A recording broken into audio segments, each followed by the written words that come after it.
కేవలం 2 సంవత్సరాల స్వర్ణయుగం 3,000 రూపాయలు ఉన్నటువంటి పెన్షన్ 4,000 రూపాయలు, స్త్రీ శక్తి ద్వారా మహిళలకు ఉచిత బస్సు సర్వీస్, అన్న క్యాంటీన్లు, అదేవిధంగా తల్లికి వందనం, రీసర్వేలు ఇవన్నీ కూడా 2 సంవత్సరాల కాలంలో వేల కోట్ల రూపాయలు, లక్షల కోట్ల రూపాయలు ఖర్చు పెట్టి సంక్షేమాన్ని అందిస్తున్నటువంటి నాయకుడికి, కూటమి ప్రభుత్వానికి మనందరం అండగా ఉండాల్సినటువంటి అవసరం ఉంది. మనందరం పోలవరం పూర్తయ్యేంత వరకు, అమరావతి నిర్మాణం పూర్తయ్యేంత వరకు, అంతరినీయ చివరి చెరువు వరకు నీళ్లు ఇచ్చే వరకు చంద్రబాబు నాయుడు గారికి అండగా ఉండాల్సినటువంటి అవసరం ఉంది.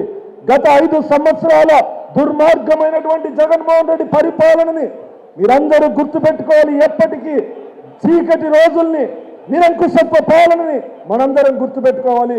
గౌరవ ముఖ్యమంత్రి చంద్రబాబు నాయుడు గారు, మన యువనేత నారా లోకేష్ గారు, అదేవిధంగా గౌరవ ప్రధానమంత్రి నరేంద్ర మోడీ గారి ఆశీస్సులతో ఈ ఆంధ్రప్రదేశ్, ఈ రాష్ట్రం స్వర్ణయుగం లేకపోతుంది. ఒకవైపు విశాఖపట్నంలో లక్షల కోట్ల పెట్టుబడులు, అమరావతిలో లక్షల కోట్ల పెట్టుబడులు, ఇవన్నీ కూడా కేవలం చంద్రబాబు నాయుడు గారి మీద ఉన్నటువంటి విశ్వసనీయతకు నిదర్శనంగా పెట్టుబడిదారులు వస్తా ఉన్నారు. ఖచ్చితంగా పవన్ కళ్యాణ్ గారు కోరుకున్నట్లు, పవన్ కళ్యాణ్ గారు వేడుకుంటున్నట్లు ఖచ్చితంగా 15 సంవత్సరాలు కూటమి పరిపాలన, కూటమి ప్రభుత్వం అధికారంలో ఉండాలి. జగన్మోహన్ రెడ్డి గారి పార్టీని రాబోయేటువంటి స్థానిక సంస్థల ఎన్నికల్లో సత్యసాయి జిల్లాలో రాష్ట్రంలోనే ప్రథమ స్థానంలోకి రావాలి.